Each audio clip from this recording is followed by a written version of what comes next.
Hello everyone. This is the first in a self-improvement series that we will do as part of this channel and podcast.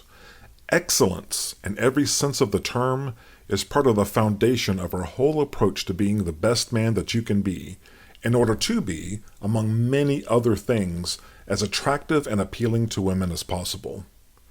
You work on your personal excellence every day, and one of the several outcomes that flow from that is increased confidence. That increased confidence is something you automatically project in how you walk, how you talk, how you conduct yourself, your swagger. You'll see that will draw people to you as you keep improving day by day and year by year. They'll feel your ever-increasing positive energy. They'll feel drawn in and want to be part of your world. In this episode, I want to specifically drill into a rather difficult problem: effective ways people can stay informed as a citizen. Being informed and smart is cool and part of your continuous improvement and drive toward excellence. The focus will be where I am from, America, so my examples are US-centric in this episode, but the general approach should work if you live in other places, with the possible exception of if the media in your country is totally state-controlled. Now, how do you find truth and information that is based on evidence and facts in a world that is increasingly polarized, with growing distrust in news sources, governments, and systems of order? How do you know that the information that you are consuming to process according to your values and beliefs and to inform your opinions and decision-making is legitimate, true, and correct? What I want to get into today is one aspect of that: how to stay informed on what is going on in the world, in your country, and your locality. I won't talk about politics. I feel that is your business. What I want to talk about is two things. First, how did we get into this mess? And second, what tools and approaches you can use to help tell truth from fiction in the fire hose of content that you're getting from the internet, social media, and news sources. We will get into the specifics in this episode right after this brief word from our sponsor, me.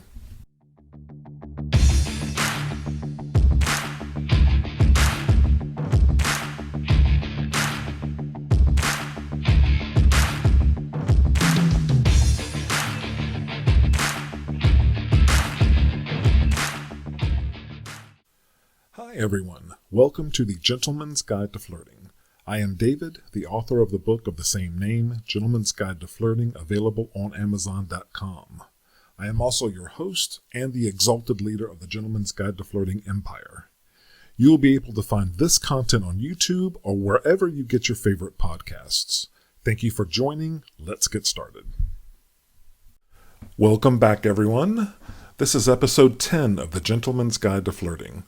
This episode is the first in a self-improvement series that we will do as part of this channel and podcast, alongside the other content that we have in our niche. Overall excellence is one of the keys to our whole approach to building your natural confidence in every area of your life, including your interactions and appeal to women. Being smart is cool. Being smart is sexy. Women admire men who are smarter, better informed, and who have and exercise good judgment. Being smart and informed makes you more of an asset to your family, friends, and others you care about. Being smart and informed makes you more credible at work, in business, and in many areas of life. I think most would agree with those assertions. Are you sure that your news and other information sources are fact-based and reliable? Are you being fed false information by those sources? How can you tell the difference? What can you do to help ensure that you are getting the highest quality information to help you form your opinions, political and worldviews, and generally do your duty to be an informed citizen? I want to discuss a very tough problem that has existed for a long time in various forms, but has gotten increasingly worse in recent years. I never planned to talk about this specific topic, but over the past few years I've seen a large percentage of people, mostly in my home country of the US, going down a problematic path. People don't trust their news sources or governments. So how are they to stay informed? How are you as a man going to be the best leader for your family and in your community if you have false information being fed to you? I have the same problem. I don't have this figured out in a way that I can share in an easy step or two to simply resolve the problem. What I can do is tell you how we got here and give you some advice on how to deal with the current situation. So, how did we get here? I learned a lot about the history of how we got here from a video from Sue Gardner, Gardner, who used to be the director of the Canadian Broadcasting Corporation's website and their online news operations. And she was also a journalist for years before that. She gave a keynote presentation in 2017 at a conference named Internet Dagarna, Internet Dagarna, in 2017 in Stockholm, Sweden. The purpose of her keynote was to describe the 2016 U.S. election, but I found the historical content, the background in her keynote presentation enlightening. I'll use portions of her presentation to get us started with my commentary mixed in. I want to take a minute for us to remember the early to middle days of the internet. So when the internet first came along from 1990 until maybe as recently as 2005, 2007, 2010, we felt, I think many people felt many different things, but I felt, and many of us felt, that the internet was going to have a great leveling effect and a kind of democratizing effect on people. Suddenly, for the first time, we could communicate across large distances instantaneously with people pretty much anywhere in the world. Countries that were repressive, authoritarian regimes had a harder time censoring news and information. And so their people had access to material that they hadn't previously had. We started seeing sites like Wikipedia develop. And even the mainstream media itself, which historically had taken a kind of a gatekeeper function by accident, it couldn't do otherwise. Even the mainstream media was kind of opening up, and we were seeing that people were now having access to what was in effect their own printing press, their own ability to publish. That was going to open up and democratize access. People would get a voice who had historically been marginalized and disadvantaged. And so we thought, or many of us thought, that the internet was going to be a great thing for humanity and make us wiser, smarter, more compassionate. In the intervening years since then, I think we can now pick out, there are three, what I would characterize as sort of troubling trends or precursors that kind of point the way to the election result in the United States. So I'm going to talk through these three things that some were visible at the time and some are probably only now becoming obvious to us in retrospect. The first is that the internet famously has broken the news industry, famously and accidentally. It used to be that it was possible to have a news company that was profitable and successful. Throughout much of the 20th century, that was the case. In those days, ordinary people, you and me, we did not pay the full costs of the news that we consumed, and we did not have to. It wasn't necessary. And that was primarily because of advertising. So advertisers were heavily subsidizing the news industry. That was broken accidentally by the internet. Today, we find ourselves in a situation where roughly 80 cents of every digital dollar, which today is most dollars, that is spent on advertising goes to Facebook and to Google. And that leaves about 20 cents, depending on the numbers that you look at, about 20 cents left for everybody else, which includes the news industry. And so the result of that is that the news industry, their business model, their revenue model has been essentially shattered, and they have a lot less cash to work with than they used to. You can see that in this chart, and if you're involved in news or you hang out in circles that care about news and the future of news, you've probably seen a version of this chart before. We call it the holy shit graph. And it shows the cliff, right? So you can see a very healthy industry for decades and decades, and then around about 2000, the revenues just fall off a cliff. The end result of that has been, in the United States today, we have about half the number of working journalists that we had about 20 years ago. The picture is a little bit different depending on the country that you live in, but the story is essentially the same. And what I would say is that we are only now at the very beginnings of feeling the societal impact of that loss of journalists. The second trend I'm going to call out is that the internet has developed into a machine for micro-targeting and persuading people. For the first 10 or so years of the internet, it didn't really have a business model. And there is a guy in California who runs a website called Pinboard. His name is Matja Czafglowski. And Matja says the business model for the internet was initially storytelling for investors. And so you went to VCs and you told them a story about how you could achieve, hockey stick growth, and you would make a lot of money in the end. If you could persuade them, you got a lot of money to work with. The internet now has developed a business model. It's developed two. One is for some kinds of entertainment properties, subscription model is working. And for practically everything else, including the news media, the model that has taken root is one of advertising. But advertising on the internet today is radically different from the advertising that our parents were used to. So here's how advertising used to work.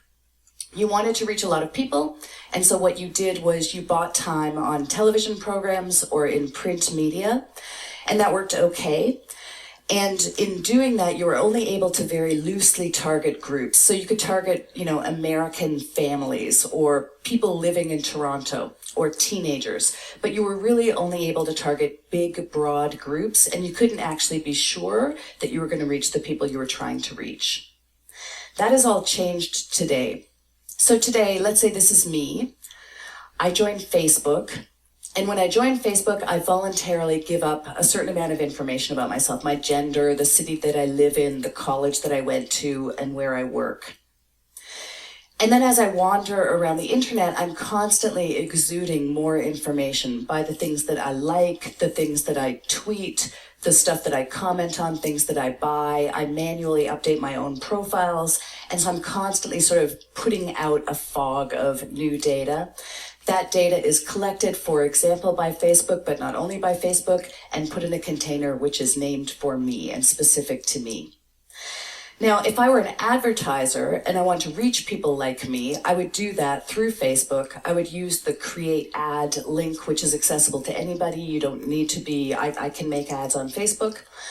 I could look for women who are adults, who are college graduates, who live in San Francisco. I could narrow it to women who were originally from Canada. I could narrow it further to people who are interested in technology. And then I could narrow it even further, let's say, to people who are fans of Margaret Atwood's book, The Handmaid's Tale. That would spit out for me the 1,500 people in the San Francisco Bay Area who match that profile. And then as an advertiser, I could, for a really small amount of money, $30 or $100, I could target those very specific people with a specific message. So this is brand new, right? You could not do this 10 years ago. The third trend or precursor that I'm going to call out is social media. So social media has, again, this is an accident, but social media appears to have accelerated and deepened a hyper-partisanship that has always existed in human society. It has made it worse. So when the internet first came along, a new capability that publishers got was, for the first time, we could see how people were actually interacting with the content that we were creating. We could see where they came to our sites from. We could see what they clicked on, how long they stayed on that page, and where they went to afterwards.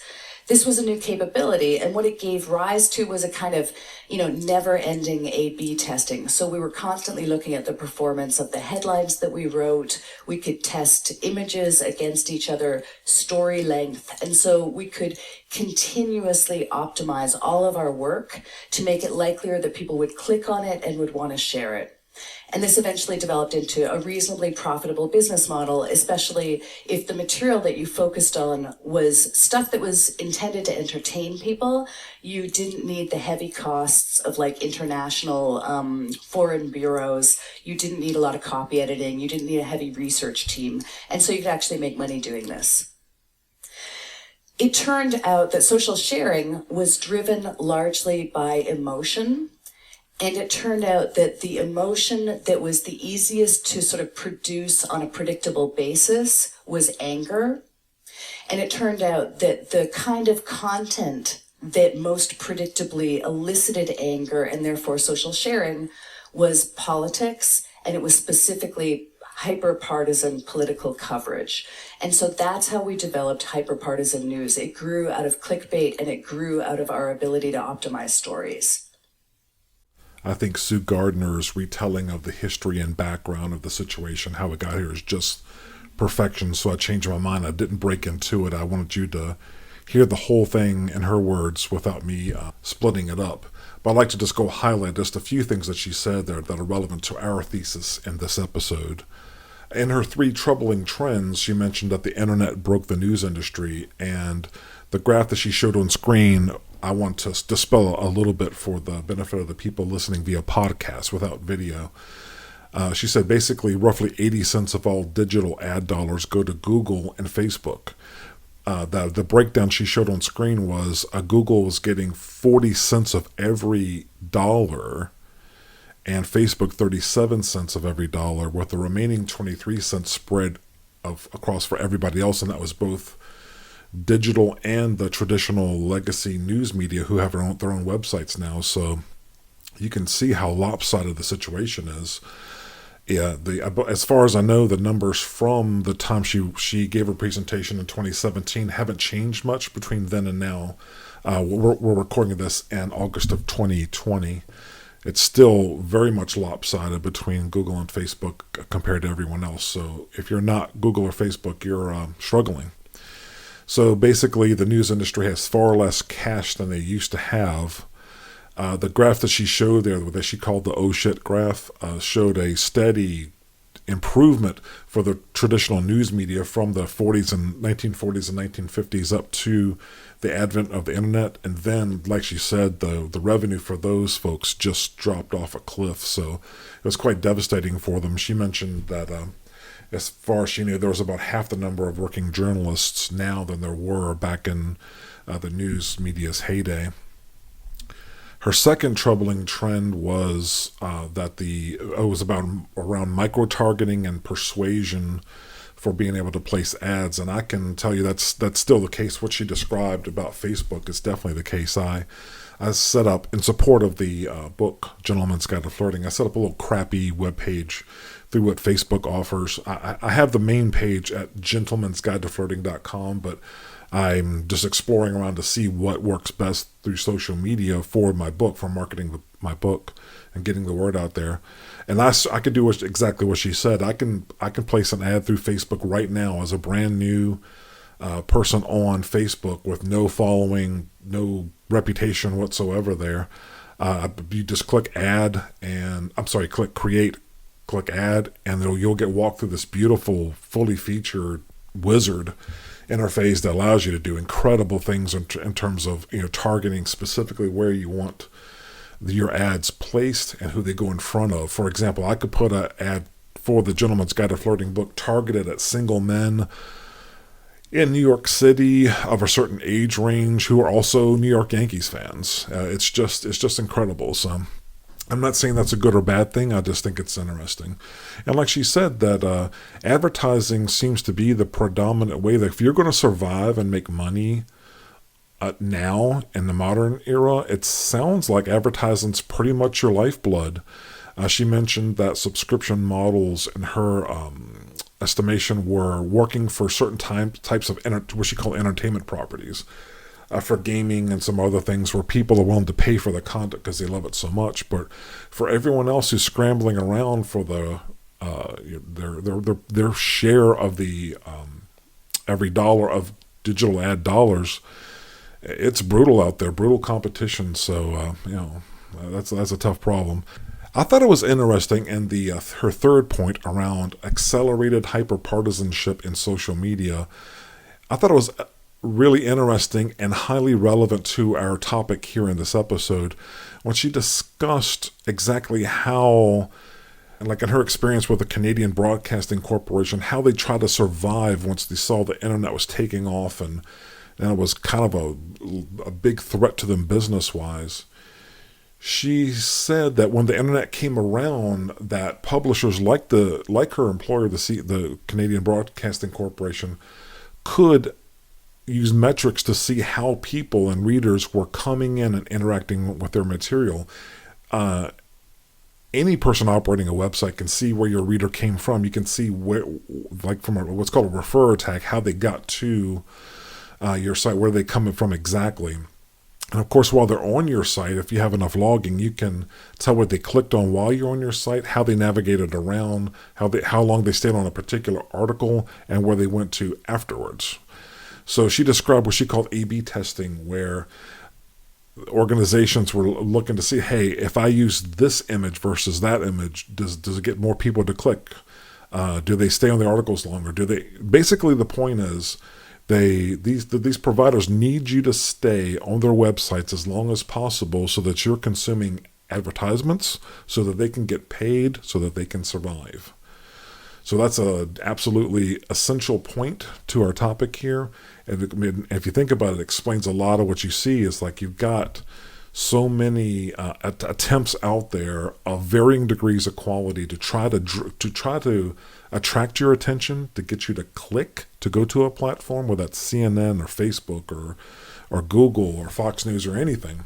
They're trying to get you to, first of all, draw your eyes there, to get you to come onto their platform and stay as long as possible. It's just a survival thing for them. So in some cases, you may have people who are playing kind of in the gray areas. There's clickbait, like Sue Gardner talked about, clickbait headlines, clickbait thumbnail images, images to try to get you to click, just to try to draw you over. It's not doesn't have a very high quality feel. It feels a little icky, but that's how it is. So what do you do about it? What do you do about this problem? What do you do when you have literally hundreds of news sources and internet sites and social media platforms that are clamoring for your attention, where some of the content is truth and facts and evidence, but a lot of it's fake news, a lot of it's attempts to spread fear or sadness or increase the sense of alienation, to spread uncertainty, to spread doubt, to spread hate, to the point where normal people sometimes feel repelled by that and want to not have anything to do with it. What do you do when there's so much hostility in the news? How do you still find your sources of credible information so that you can be that informed person that we're trying to be? Generally, what you want to do is get your news and your information from the most credible sources. Now, how do you do that?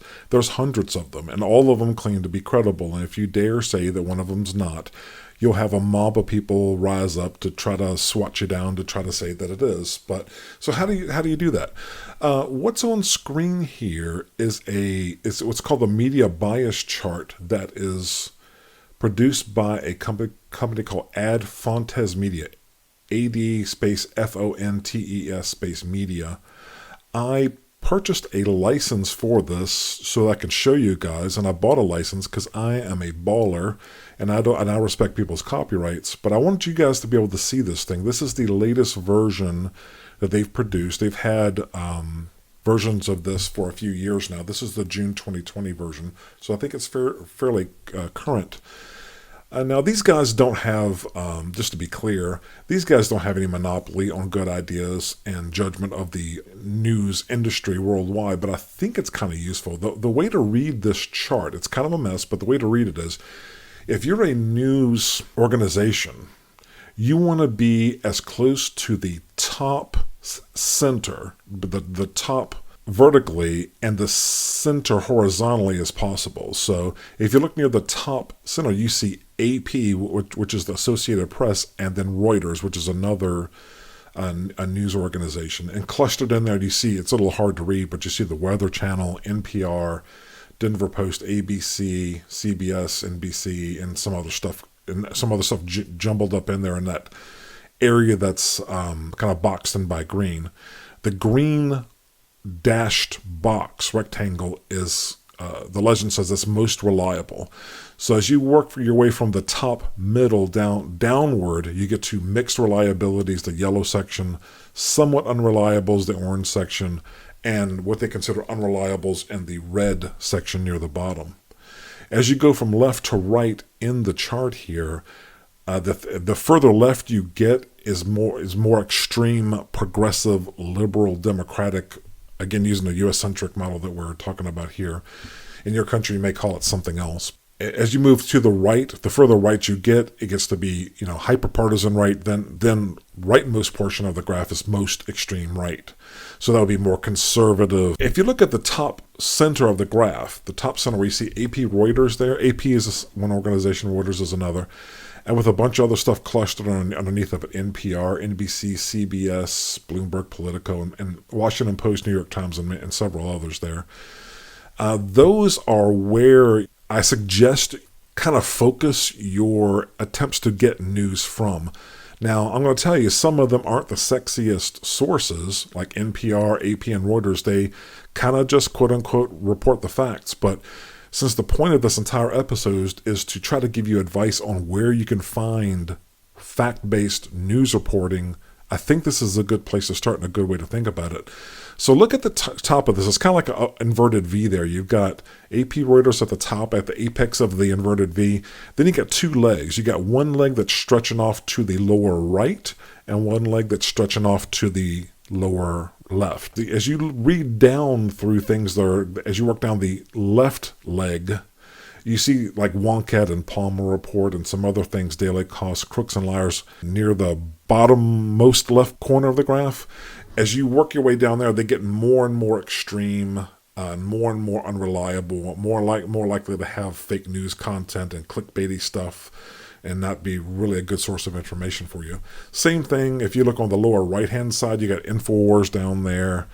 So, this is just information for you. I suggest you kind of bookmark this location, and if you're watching this on YouTube, bookmark this video and come back to this and think about the sources that you're looking at to go get your news and just try it out.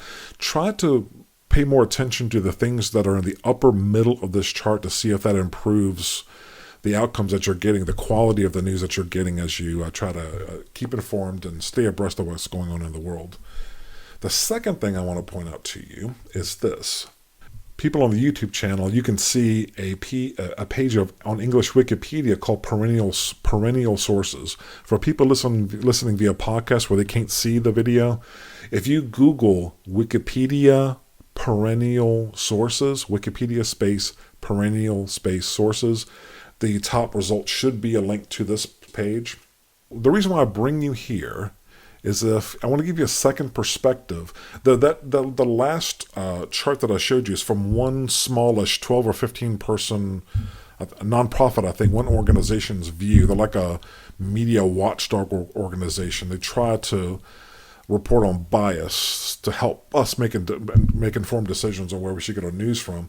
But I want to give you a second perspective. This is from English Wikipedia, and this is more of a consensus-based perspective on various news sources, because Wikipedia's role in the world is to be a quote-unquote tertiary news source. So when you look at a Wikipedia article, that's not intended to be like just an indisputable fact. Wikipedia articles are places where you can go to get an orientation in a subject, and almost every line in a modern Wikipedia article should have reference links at the bottom, so you can go back to the secondary source that is more authoritative, so you can go and verify the accuracy and authenticity and legitimacy of what's said in the Wikipedia article. So you go to the Wikipedia page for a particular subject, whatever it is, Donald Trump, a rock, an insect, whatever it is, whatever earth you want to know about a country, government, anybody, anything. But the point is, you go there to get your orientation by reading the article, but to convince yourself that what's being said in there is complete and factual, there should be citation links at the bottom for every point made in the article. Now, since everybody in the world can edit any Wikipedia page, any liar on the earth can go into a Wikipedia page and say any kind of false statement that they want to.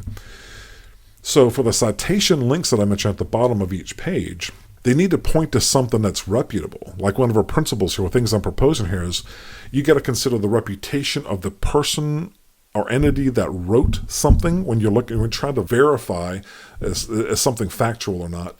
You need to look at the platform or publication itself to see if it's credible and see the history of that publication. Do they have a kind of history of when they make a mistake? Do they go back and publish a correction and apologize and fix it?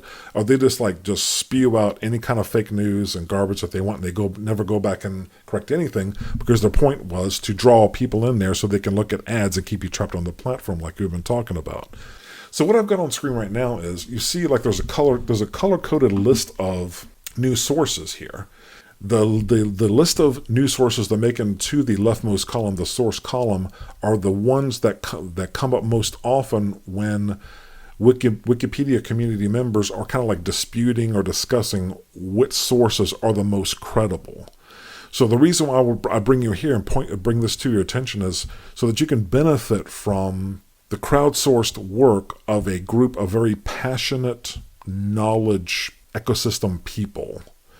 Because what I'm asking you to do to validate the reputation of every news source, publication, and author is more than a full-time job. And how you possibly have that much time? But I think if someone sends you a link or you look at something and you're saying, hey, I don't know if this is right or not. First of all, see where it came from.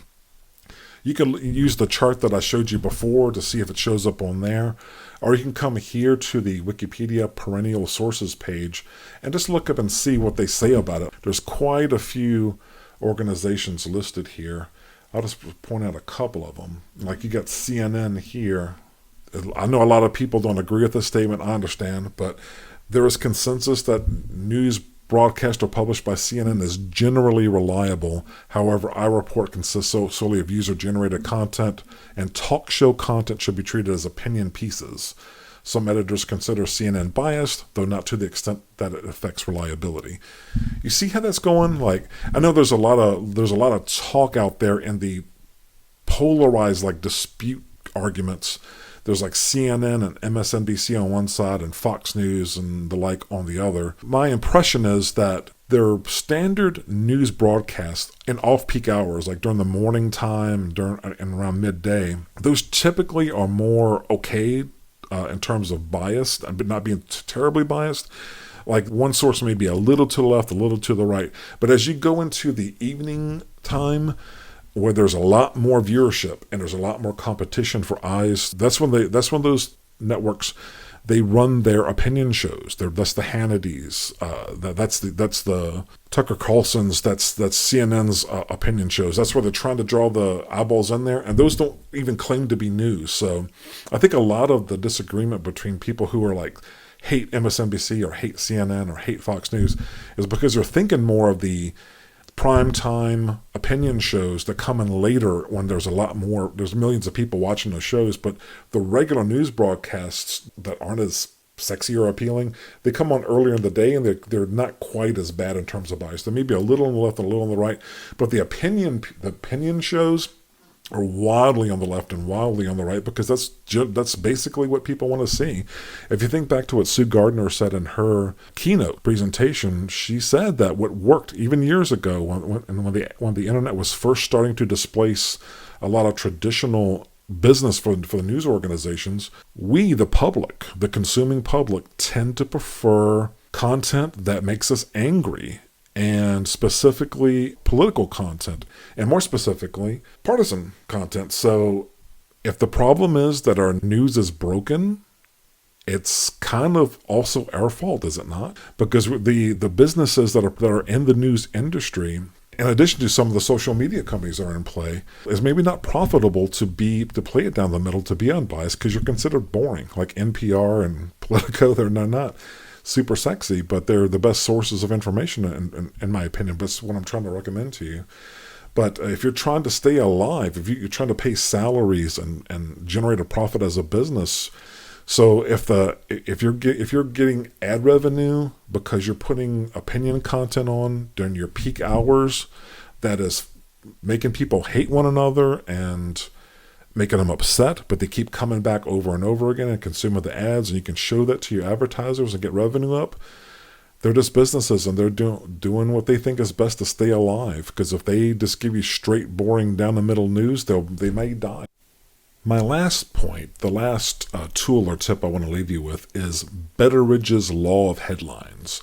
Betteridge's Law of Headlines states, any headline that ends in a question mark can be answered by the word no. So that should help you filter through a lot of opinion pieces and just filler material that writers are getting paid by the word to try to draw you in, the clickbait stuff. Generally speaking, if you see a headline that says something like, "Was life just found on Mars yesterday?" with a question mark on the end, the answer is no. Don't need to read it. "Was a cure for AIDS found in France yesterday?" with a question mark at the end of, the answer is no. So you'll see that a lot if you keep that in the back of your mind when you're looking through your news feeds, and just kind of just mentally keep track of, if you do click on an article that ends with a question mark, how often does that time spent end up with an outcome that you're satisfied with. So Betteridge's law of headlines, a good thing to keep in mind. That's pretty much all I have for this episode. This was a lot longer than normal, but I do hope that going to that level of detail helps you deal with the problem that millions of people, including me, just struggle with, trying to stay informed without getting my head stuffed full of fake news and lies and false information. So that's what I got for you this week. We'll talk to you again next week. Take care. Bye.